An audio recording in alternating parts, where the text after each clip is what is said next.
Next differential equation of central orbit in pedal form. Consider कर लेते हैं कि ओ कोई फिक्स्ड पॉइंट है जिसे हमने नाम दे दिया पोल, और कोई पार्टिकल है इस पॉइंट ओ के अबाउट, यानी इस फिक्स पॉइंट ओ के अबाउट मूव कर रहा है प्लेन के अंदर, और वो पार्टिकल ये कर्व डिस्क्राइब करता है, मतलब ये सेंट्रल ऑर्बिट डिस्क्राइब करता है। और मान लेते हैं कि किसी टाइम टी पर पार्टिकल की पोजीशन है वो पी है और इसके कोऑर्डिनेट्स हैं आर और थीटा। ओपी तो हो गया आर, और ये ओपी लाइन जो इनिशियल लाइन ओ एक्स के साथ में जो एंगल बना रही है वो थीटा, और जिस फोर्स के अंडर ये पी पार्टिकल मूव कर रहा है वो एक्ट करता है ऑलवेज टुवर्ड्स ओ। अगर फोर्स ओ के टुवर्ड्स एक्ट कर रहा है और उस फोर्स की वजह से ये पार्टिकल है वो मूव कर रहा है, इस फोर्स के अंडर ये पार्टिकल मूव कर रहा है, उसकी वजह से एक्सेलरेशन प्रोड्यूस होगा, और एक्सेलरेशन की डायरेक्शन भी क्या होगी, ओ के टुवर्ड्स। तो एफ ले लेते हैं हम, force per unit mass of particle mean acceleration, क्योंकि जो फोर्स है वो होता है मास इनटू में एक्सेलरेशन, तो यहाँ से एक्सेलरेशन की वैल्यू हो जाएगी फोर्स पर यूनिट मास। तो ये एक्सेलरेशन हो गया और पार्टिकल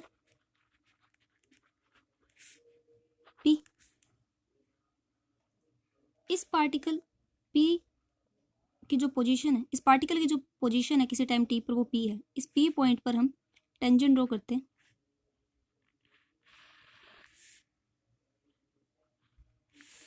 ये टेंजेंट हो गया पॉइंट पी पर, और इस टेंजेंट के ऊपर हम इस पॉइंट ओ से परपेंडिकुलर ड्रॉ करते हैं।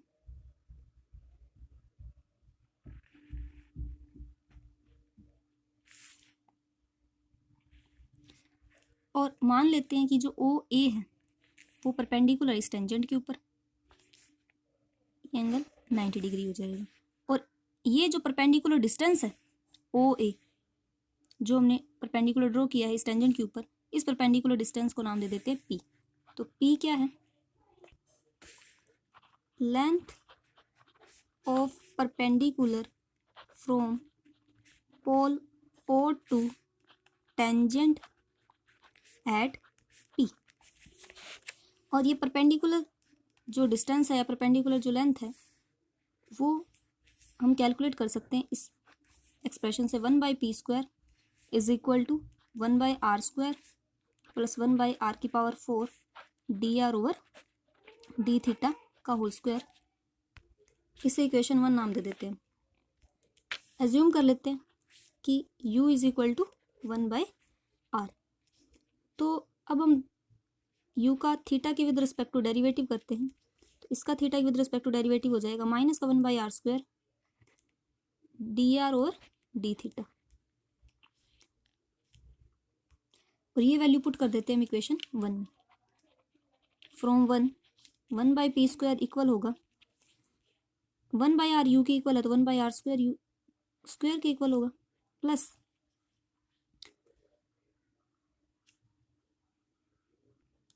D over d theta equal है माइनस का 1/r² dr over d theta. अगर दोनों तरफ स्क्वायर कर दें तो 1/r⁴ dr over d theta का होल स्क्वायर इक्वल होगा du ओवर डी थीटा के स्क्वायर के। इसके स्क्वायर की वैल्यू यहाँ पे पुट कर देते हैं, तो 1/p² की वैल्यू आ गई। इसे इक्वेशन 2 नाम दे देते हैं। इसे एक बार और हम थीटा के विद रिस्पेक्ट टू डिफरेंशिएट कर देते हैं, differentiating 2 with respect to theta. इसका थीटा के विद रिस्पेक्ट टू करेंगे तो पहले तो इसका पी के विद रिस्पेक्ट टू करेंगे, फिर पी का थीटा के विद रिस्पेक्ट टू। पी के विद रिस्पेक्ट टू इसका हो जाएगा डेरिवेटिव पहले माइनस का 2p में पी क्यूब, और पी का हो जाएगा dp over d theta is equal to u square का, पहले u के विद रिस्पेक्ट टू करेंगे तो 2u, और u का थीटा के with respect to du over d theta, plus du over d theta के होल स्क्वायर का होगा 2du ओवर डी थीटा, और du ओवर डी थीटा का हो जाएगा d² में डी थीटा स्क्वायर। यहाँ से जो 2 है वो थ्रू आउट कैंसिल आउट कर देते तो वैल्यू बचेगी माइनस का 1/p³ dp over d theta is equal to u d u over d theta plus d u over d theta into में डी स्क्वेयर यू अपॉन में d theta square.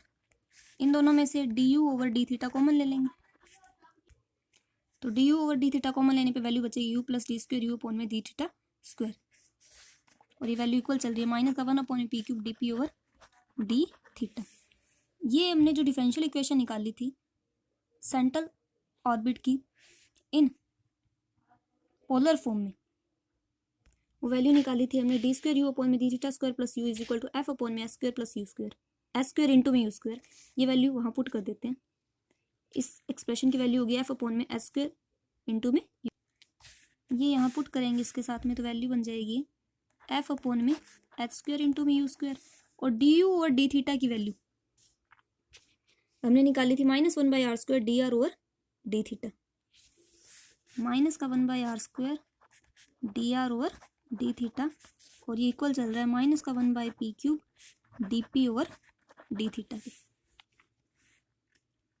तो यहाँ से ये माइनस माइनस कैंसल आउट हो गया, तो ये वैल्यू बचेगी 1/p³ dp over d theta is equal to f upon में एच स्क्वायर। इस 1/r² को हम लिख सकते हैं यू स्क्वायर, यू स्क्वायर से यू स्क्वायर कैंसिल आउट होकर सिर्फ इतनी वैल्यू बचेगी, और इंटू में बचेगा dr ओवर डी थीटा। तो यहाँ से वैल्यू आ गई, ये एच स्क्वायर जो डिवाइड में इस तरफ आके मल्टीप्लाई हो जाएगा, तो ये हो जाएगा एच स्क्वायर अपॉन में p³ dp, डी थीटा से डी थीटा कैंसिल आउट, और ये dr जो मल्टीप्लाई में इस तरफ आके डिवाइड में इक्वल टू एफ। ये इक्वेशन हो गई which is required differential